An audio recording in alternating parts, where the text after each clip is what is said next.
capsule vidéo qui traite des mises en page multiples et la gestion des calques à l'intérieur de ces mises en page-là.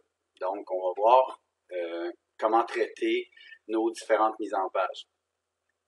Dans la première vidéo sur les mises en page du TP2, nous avions fait une mise en page 11-17 pour le plan de l'existant. Donc, si je clique sur tabloïd, cartouche horizontale, j'ai ma mise en page que j'avais faite au préalable. Donc, j'avais inscrit les informations dans mon cartouche. Je veux faire, en fait, une série de plans qui va faire état de, un plan de l'existant, un plan de l'aménagement, un plan défini, des élévations, etc. Mais quand je fais un jeu de plans, c'est toujours le même format de page que je dois utiliser d'une page à l'autre. Donc, si ma page descend, qui est mon plan de l'existant, c'est un format 11-17 horizontal, je vais utiliser les mêmes pages pour faire mon jeu de plan. Donc, par principe, ce que je vais faire, c'est que l'onglet qui est ici, comme je l'attribue à mon plan de l'existant, je vais aller le renommer et je vais tout simplement écrire existant. Donc, j'ai cliqué bouton droit de souris sur mon onglet, je viens écrire existant dans mon onglet. Donc, ça, c'est ma première page. Okay. Je vais leur donner le même nom que j'ai utilisé pour le nom du dessin en faisant une abréviation. Donc, je n'ai pas écrit plan 2, mais juste existant, ça suffit. Si je donne un nom trop long, mes onglets vont se décaler trop vers la droite, puis ça va prendre trop de place pour rien. Donc, en synthétisant l'information, ça va être efficace, je vais bien le voir. Éventuellement, quand on sera habitué avec les numéros de page, on pourra aussi dire, ça c'est ma page descend, descend 1, descend 2, descend 3, donc l'onglet va être encore plus petit. Pour l'instant, je vais utiliser le nom du bloc, du dessin plutôt, qui va faire en sorte que ça va être représentatif de ma vue. C'est bien, je peux le renommer, quand je clique sur mon onglet, je peux le déplacer. Donc, je laisse mon doigt sur ma souris en sélection et je peux déplacer mon onglet à l'endroit que je veux. Donc, le plan de l'existant sera mon premier onglet. Deuxième onglet, j'aimerais avoir mon plan d'aménagement. Donc, ce que je vais faire, bouton droit de souris, je vais copier ou déplacer une mise en page. Je viens dans ma sélection, je sélectionne le plan de l'existant et je n'oublie pas de lui dire que je veux en créer une copie. Donc, je coche créer une copie. Automatiquement, deuxième onglet qui vient de s'ajouter, existant, entre parenthèses 2, puisque je lui ai pas donné de nom encore. Donc, il a gardé le même nom, mais il a dit, je vais mettre 2 entre parenthèses, puisque je peux pas mettre le même nom pour 2 pages. Je sélectionne mon plan d'existant 2, je peux le déplacer, et je vais aller le renommer. Donc, je vais l'appeler ici, aménagement. Ainsi de suite. Donc, je pourrais copier le nombre de pages que j'ai besoin à partir de ma première mise en page qui est faite. Donc, par principe, si je veux gagner du temps, je place ma première mise en page avec l'échelle que je veux, j'inscris ce que je veux avoir dans mon cartouche et je le recopie par la suite. Le plan d'aménagement, donc je peux tout de suite, avant d'oublier, aller sélectionner le nom du dessin. Ça va être le plan d'aménagement.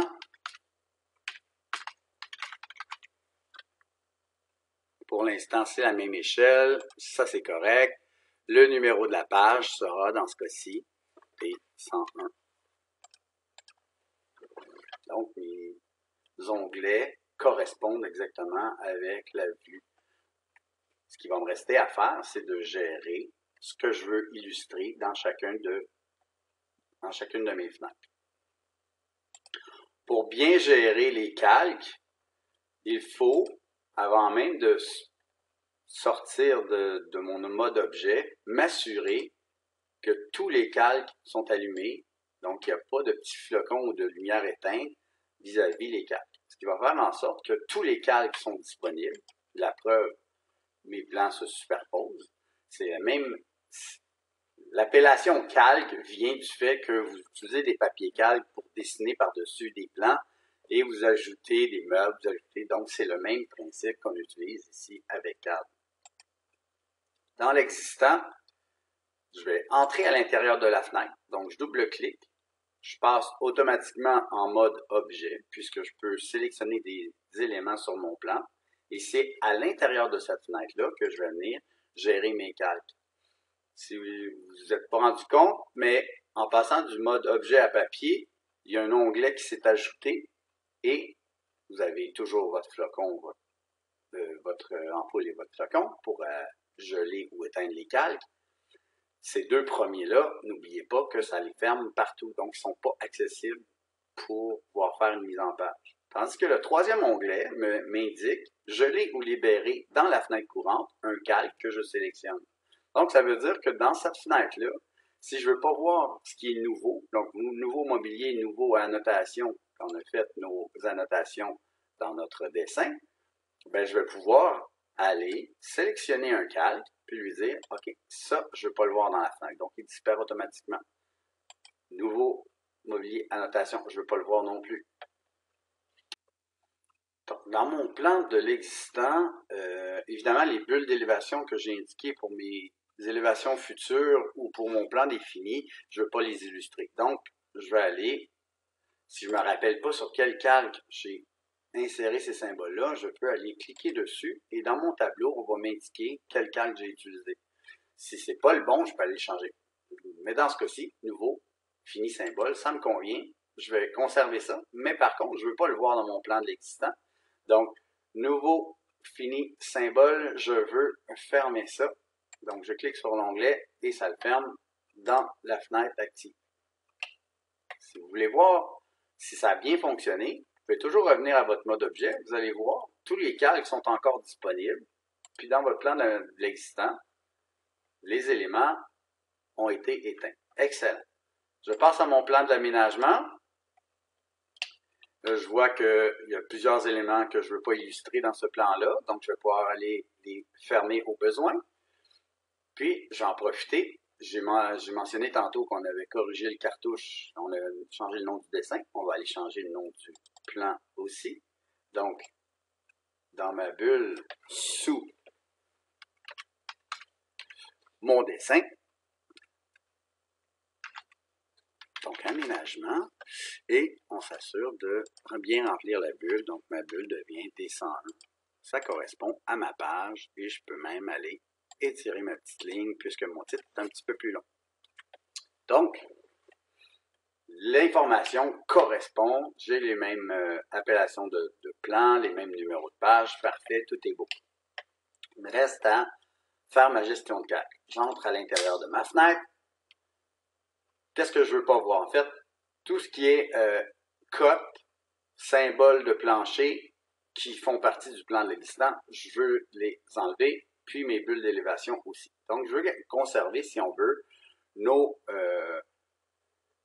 symboles de mobilier, nos blocs de mobilier, évidemment, puis je vais pouvoir insérer mon tableau final. Donc, j'entre dans ma fenêtre, assurez-vous que vous êtes bien dans la fenêtre, et on va aller chercher les calques qu'on ne veut pas voir. Donc, EDIM, je ne veux pas voir ça dans mon plan d'aménagement. Je ne veux pas avoir les finis de plancher non plus. Puis mes nouveaux symboles, dans mon cas, puisque je les ai mis, mes bulles d'élévation, je vais aller les éteindre aussi. Donc, nouveau, fini, symbole. Je vais aller fermer ça dans cette fenêtre-là. J'ai bien la représentation de mon plan d'aménagement. J'ai mes symboles de mobilier que j'avais ajoutés. J'ai mes blocs. Excellent. Je sors de ma fenêtre. J'aimerais ça pouvoir déplacer légèrement mon plan pour avoir de la place pour mettre ma légende ou mon tableau de mobilier. Deux façons de faire. Vous pouvez réduire la fenêtre de présentation. Puisque cet encadré-là, si j'ai utilisé le bon calque, c'est-à-dire un présentation fenêtre, ce calque-là ne s'imprime pas. Ça veut dire que je peux réduire ma fenêtre sans même changer son échelle. J'ai juste réduit l'encadré. Je vais sélectionner mon texte aussi et je peux déplacer ma vue. On a vu qu'on pouvait aussi entrer dans la fenêtre, enlever notre petit cadenas et avec notre roulette, déplacer notre plan. Donc, vous avez deux principes pour faire centrer votre plan finalement. Donc, je vais utiliser ce principe-là. Pourquoi? Parce que je sais que ma fenêtre de présentation, je vais vouloir la réduire, en fait, pour pouvoir mettre mon tableau et y avoir accès de façon efficace. Donc, je vais pouvoir déplacer mon plan pour pouvoir avoir de la place pour insérer mon tableau. Donc ici, pour insérer, je vais insérer ma liste de mobilier.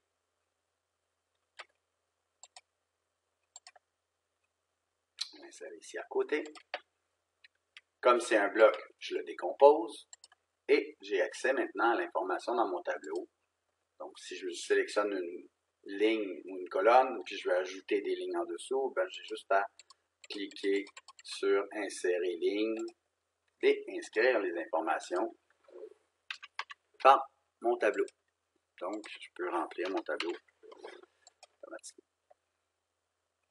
Donc, ça, c'est étape 2, si on veut, pour les mises en page. Donc, je peux les copier, les déplacer, les renommer et je peux aussi aller gérer mes calques pour bien illustrer ce que je vois dans ma mise en page.